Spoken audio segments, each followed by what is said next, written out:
धनु राशि में बहुत सारे इश्यूज 2025 में चल रहे हैं जिनका ध्यान रखना आवश्यक है। धनु राशि के जातकों के साथ विरोधियों और गोपनीय शत्रुओं का यदि वो ध्यान नहीं रखते तो 2025 में उन्हें बहुत सारी चीज़ों का सामना करना पड़ सकता है। अभी शनि जिस भाव में गए उस भाव में शत्रुओं का दमन करना नितांत आवश्यक है, अन्यथा शत्रु आपके लिए घातक और हानिकारक हो सकते हैं। तो धनु राशि वाले हर एक जातक को क्या उपाय करने चाहिए, इसके बारे में हम लोग जानने का प्रयास करते हैं।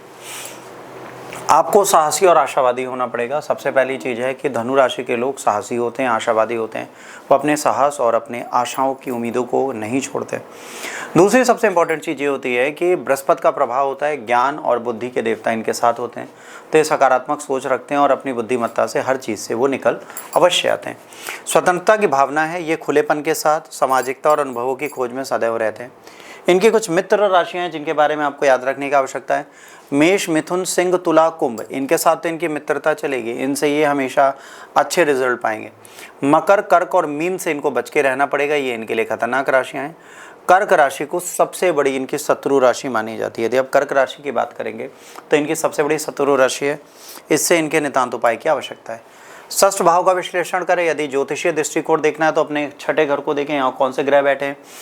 एकादश भाव 11वें भाव का ध्यान दें, तीसरे भाव का ध्यान दें और शनि के अशुभ प्रभाव को देखें। शनि कहाँ पर है इसको देखें। धनु को सबसे इंपॉर्टेंट चीज़ क्या करनी चाहिए, उसको अपने कार्य क्षेत्र में चुनौतियाँ मिलेंगी, कई सारी समस्याएं आएंगी जिनका निदान वह समय से नहीं कर पाएगा।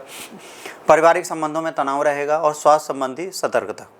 पुरानी बीमारियाँ जैसे लीवर इन्फेक्शन हो गया, किडनी इन्फेक्शन हो गया, हार्ट इन्फेक्शन हो गए, हार्ट डिजीज़ हो गए, ब्लड से रिलेटेड विकार हो गए, ये सारे धनु राशियों के जातकों को मिलेंगे और पहले से होंगे, वो पुनः आपके सामने उजागर हो जाएंगे। तो स्वास्थ्य संबंधी समस्याओं का ये चीज़ अनुकूल समय नहीं है। आध्यात्मिक सुरक्षा के लिए श्री राम रक्षा स्रोत का नियमित पाठ करें, कृष्ण के नाम का जाप करें, हर शनिवार को पीपल के वृक्ष में जल अर्पित करें और गुरुवार को हल्दी चंदन का लेप लगाएं, पीले वस्त्र धारण करें।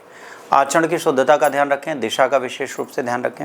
यदि धनु राशि के जातक हैं तो उनको अपने आचरणों में वैसे रूप से सुधार रखना पड़ेगा। पीपल के वृक्ष को आसपास लगाएं जिससे गुरु की कृपा प्राप्त होती है।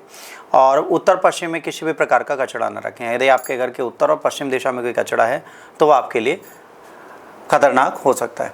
ज्योतिषीय सलाह लें, कार्य क्षेत्र में सतर्कता रखें और मनोवैज्ञानिक दृष्टिकोण रखें। आपको याद रखना है कि आप बहुत ज़्यादा पॉजिटिव रहेंगे तो आपको लाभ मिलेगा।